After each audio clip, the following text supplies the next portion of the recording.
Kembali lagi di Cerita Cinta Channel. Jangan lupa like, comment, and subscribe ya. Terima kasih. Jenar menuruni mobil dan langsung menghampiri Bian yang sudah menunggunya di gerbang depan kampus.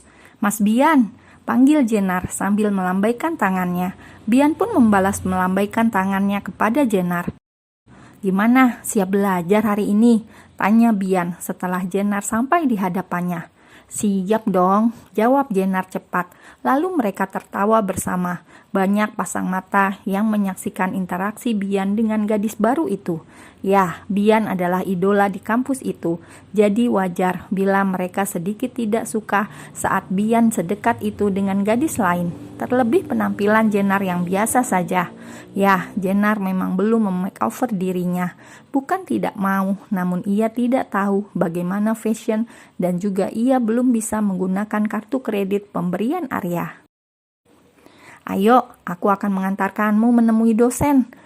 Mereka berjalan beriringan sambil bercanda dan tertawa bersama. Setelah mengurus semuanya, Jenar sudah bisa langsung mulai belajar. Jenar yang memang memiliki sifat periang dan ceria, tentu mudah baginya memiliki teman. Dan kini Jenar sudah memiliki seorang teman baru yang bernama Caca. Pelajaran telah usai. Kini Jenar dan Caca sedang berjalan menuju kantin. Namun saat di tengah perjalanan, mereka dihadang oleh 3 orang mahasiswi yang cantik dan seksi menurut Jenar. "Permisi," ucap Jenar sambil tersenyum ramah. Namun cewek itu malah memberikan tatapan tajam ke arah Jenar. "Kak Kalista," ucap Caca sedikit takut kepada seniornya itu. Ya, Kalista seorang senior yang terkenal akan kekejamannya.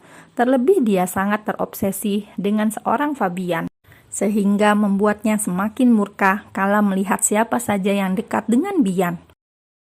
"Loh," ucap Kalista sambil menunjuk wajah Jenar dengan jari telunjuknya. "Kenapa, Kak?" jawab Jenar masih dengan nada sopan. "Ada hubungan apa lo dengan Fabian, hah?" bentak Kalista kepada Jenar, membuat Jenar terkejut. Aku Jenar berpikir kembali mengingat perkataan Arya waktu itu yang tidak ingin pernikahannya diketahui oleh orang lain, kecuali yang sudah tahu. "Jawab," bentak Kalista lagi. "Lo tuli apa budek, hah?" "Memang apa bedanya tuli sama budek, Kak?" tanya Jenar polos, membuat Kalista semakin murka. Kalista menjambak rambut Jenar dengan kuat sehingga membuat Jenar merintih kesakitan. "Sakit, Kak, sakit, lepasin," kata Jenar hampir menangis. "Lo jauhin Fabian atau lo abis sama gue," ancam Kalista berbisik di telinga Jenar. Maaf, Kak, tapi enggak, sakit, aku nggak bisa jauhin Mas Bian," ucap Jenar sambil merintih. Karena jambakan yang dilakukan Kalista lumayan juga. "Apa lo bilang tadi, Mas?" jawab Kalista dan kedua temannya pecah. "Heh, bocah kampung, gue nggak peduli hubungan lo sama Fabian apaan. Tapi gue peringatin lo sekali lagi, jauhin Fabian atau lo akan nyesel," ancam Kalista, lalu melepaskan cengkraman tangannya di rambut Jenar, lalu pergi. "Nar, lo nggak apa-apa?" tanya Caca khawatir, namun dibalas gelengan kepala oleh Jenar. Ya, Jenar sudah biasa mendapatkan perlakuan seperti ini oleh kedua saudaranya, bahkan lebih dari ini. "Yakin lo nggak apa-apa? Pasti sakit banget ya?" Si Caca pakai tanya lagi. "Udah pasti sakit lah," batin Jenar. "Ya udahlah, ayo ke kantin, aku yang traktir," kata Jenar, lalu segera menggandeng lengan Caca ke kantin.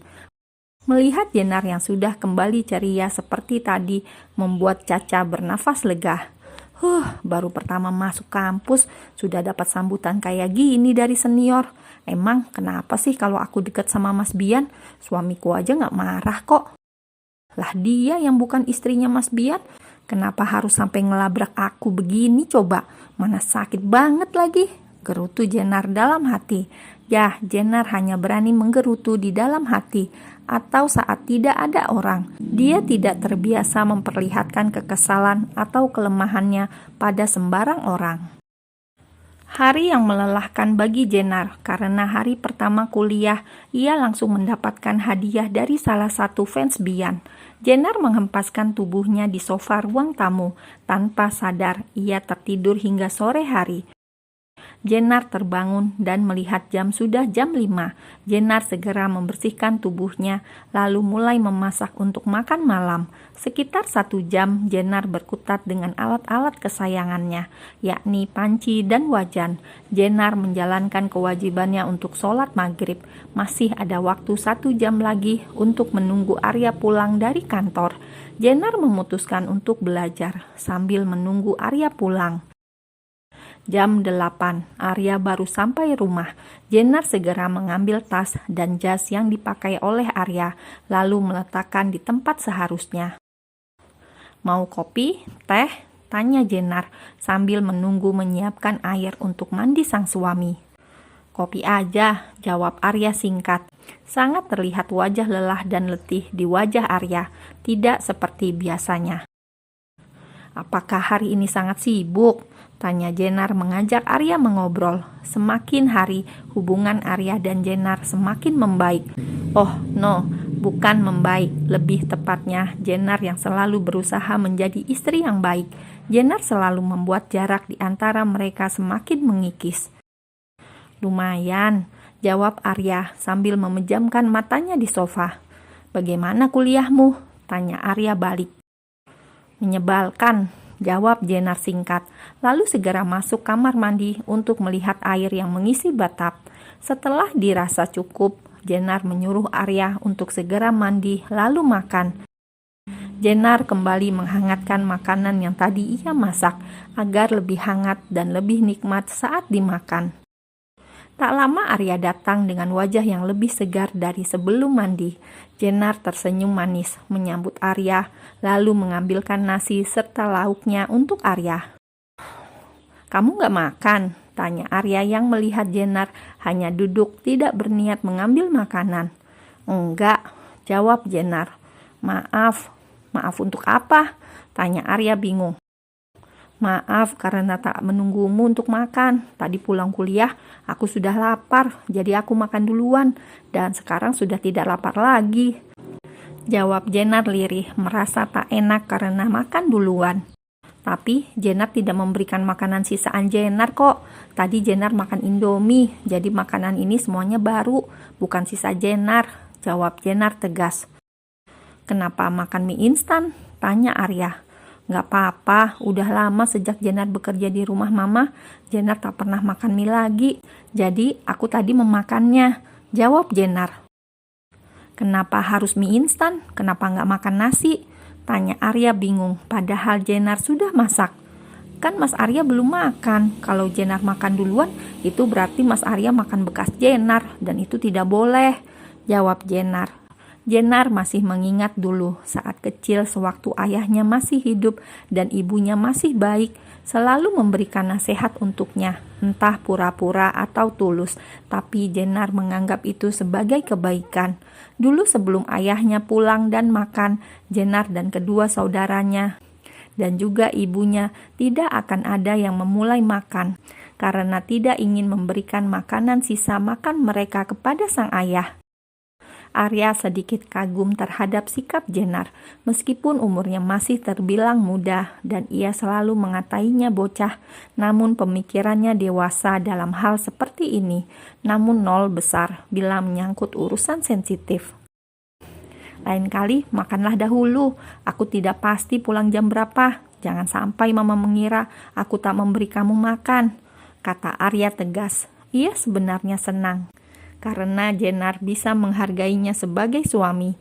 Namun ia juga tidak tega membiarkan bocah itu untuk menunggunya pulang hanya untuk makan.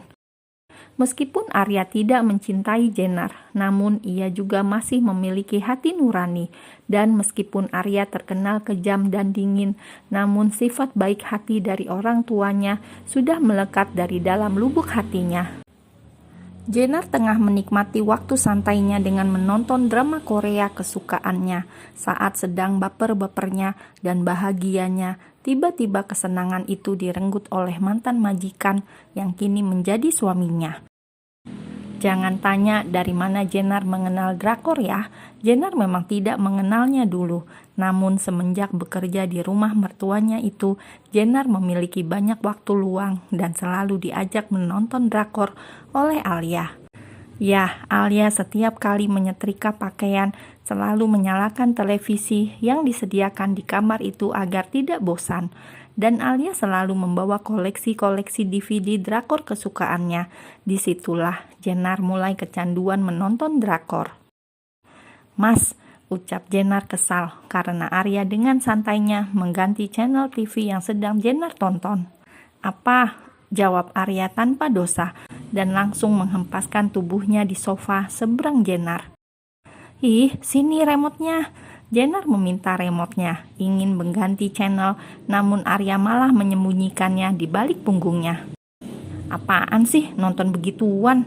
omel Arya yang melihat Jennar menonton drama Korea. "Itu tuh kawasan 18+, ngerti nggak?" kata Arya tegas.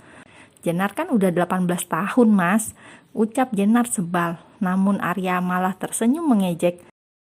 "Jangan kira aku lupa ya, umur kamu itu masih kurang 3 bulan lagi," ucap Arya santai sambil tersenyum miring. Ya, Jennar memang belum genap berusia 18 tahun. Namun apa masalahnya coba? Dia menonton drama Korea. Sungguh suami menyebalkan, umpat Jennar dalam hati. "Jangan mengumpatku," ucap Arya dingin. "Selain pede, Mas Arya orangnya geeran juga ya ternyata," cibir Jennar sambil memakan ciki snacknya dengan kesal. "Anak kecil itu tontonannya kartun, jangan drama-drama begitu, tidak mendidik sama sekali," decih Arya sambil matanya fokus menonton siaran bola. "Cih, emangnya apa didikannya nonton bola begitu? Bola juga tidak mendidik sama sekali," kata Jennar. "Ini itu hiburan," jawab Arya santai. "Sama lah, drakor juga hiburan buat anak muda kayak aku," kata Jennar ketus. "Orang tua mana ngerti jiwa muda," decih Jennar lirih. "Siapa yang kamu bilang tua?" tanya Arya kesal. Jennar selalu saja memancing emosinya dan selalu mengajaknya untuk berdebat. "Dih, emang siapa yang ngomong Mas Arya tua?" cibir Jennar berkilah. "Terserahlah, males debat sama bocah di bawah umur," kata Arya lalu fokus pada bola lagi. "Bocah di bawah umur," kata Jennar mendelik. "Bukan Jennar yang bocah, emang Mas Aryanya aja yang udah tua," kata Jennar memperjelas kata tua. "Ya," pekik Arya tak terima dibilang tua. Tua, bleh. Jennar menjulurkan lidahnya untuk meledek Arya. Tentu saja Arya yang sudah sedari tadi menahan geram akhirnya meladeni Jennar. Arya langsung bangkit dari duduknya dan langsung mengejar Jennar yang sudah kabur saat tahu Arya mulai beranjak dari duduknya.